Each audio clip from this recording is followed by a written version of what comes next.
One Question is brought to you by Turnkey Search, a top industry search firm since 1996.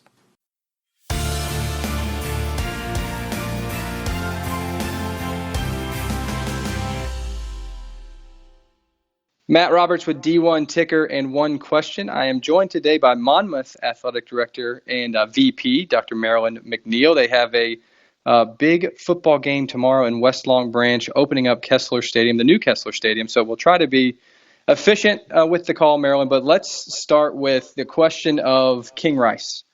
And clearly King's trajectory within this industry and the success he's had for you guys over the last couple of years puts you in a scenario, I'm sure, maybe it's after this season or a couple seasons down the road, where he may leave Monmouth. And you may be in the business, of course, of hiring somebody to replace him as the men's basketball coach. The piece of this story I'm most interested in to ask you as the athletic director is, when you have an asset like King, who has been so successful, does the success change how the two of you communicate versus how you communicate with the rest of your head coaching portfolio? That's a great question.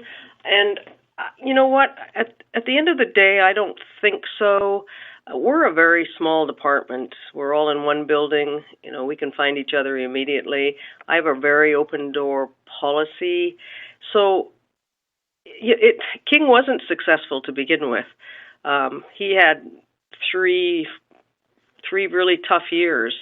And this place has always been extremely supportive. The rest of the coaches help each other out when things are going bad, and we're all there to celebrate when they go well. So we've got a lot of longtime coaches and a lot of coaches that have been around for a while. We've got some new coaches. So I really don't feel like it's changed.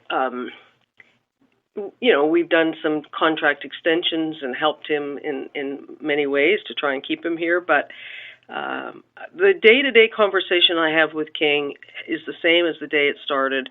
He's extremely loyal. He feels like Monmouth University gave him an unbelievable chance, and he wants to make the most of it. He wants to do well for Monmouth. I agree. The day will come when he will go, and we know that. That's part of the business of the level that we play at. But he's not going to go to anything. It's going to be calculated, and I know that will happen. But for what he's done for us and raised all the, you know, what do they say? All boats rise. He has raised the whole specter for all of us, and I think the other coaches agree and appreciate that. But it has not changed. Hasn't really changed the dynamics. We're still one big family, and nobody is really more important than anybody else. You know, I feel like I hear that a lot from athletic directors, that, hey, our coaches help each other. And I'm sure it's true at many places across the nation. I know it's not just lip service, but are there maybe top-of-mind examples on how that actually plays out day-to-day within your department, of how maybe a longtime head coach supports somebody who's in their first few years? I'm curious of maybe concrete examples of how you see that. Well, I see it almost every day. Our football coach, we celebrate 25 years of football today, and our football coach has been the only football coach we've had, so he's been here for 25 years. And he is the dean of our coaches. His office is across the hall from mine. There's no great football suite. It's an ordinary office. And I walk out every day going down the hallway, and there is some young coach or a King Rice in his office, and they're talking. And I know that they're gone to him and said, you know, here's my issue. I've had coaches walk in my office and say, I don't know how to do this. I don't know how to handle it. And the first thing I'll say is, have you talked with Kevin? Kevin is really, I think, the glue behind us.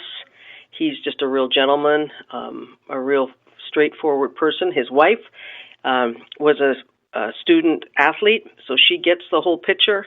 So he's a dream of a department member and just a really good man. So I see that every single day. If a department doesn't have a Kevin Callahan, who's been there 25 years and has this deep reservoir of institutional knowledge and leadership abilities and program building pedigree. How do you create that? Can that be created, or is it something that's organic or not? Well, I think I think in many ways it can be created. I remember having a conversation about student leadership and how do we pick our leaders and how do we pick our captains. And we shared it at a department meeting, everybody talking about how they had done this. And everybody had a different way, including, all the students get a vote and I get 5 votes, or I get veto power, or it's a very democratic process. And so it was all kind of over the map. And Kevin, I know, listened to all of that, and he had been struggling with some leadership in some of his earlier teams, and so he really went about trying to find a way to pick captains that made sense to him, and now he has an unbelievable process, which several of the coaches have absolutely followed. So I think we have tried to do our own kind of in-service, like what's troubling us today that could make us better tomorrow, and how does everybody handle that? And about I think 5 or 6 years ago, we tried to do our own little. I was very impressed by Advent, who has this line that if you're not telling your story, somebody else is. So we really did. We got all the coaches and administrators together and said, okay, we need to tell our story. How can we do it? And really couldn't afford to get some professional help, so we just as a department created this. We talked about how do we all approach our recruiting? What's the most important thing we say to our recruits? And we spent a morning, and everybody talked, and everybody gave their input. And at the end of the morning or the end of the day, it was probably a long time. I'm sure we had lunch or some food. And at the end of the day, we came up with 3 words: believe, compete, succeed. And it really was talking about believing in this Division I institution, that you've made a great choice and it's a true good Division I program. Believe in yourself, believe in that decision, but it's not over just then. You have to learn how to compete, and you have to be successful. So we've used those words over and over again, but I really feel like that brought the department together and made everybody understand what everybody else was going through.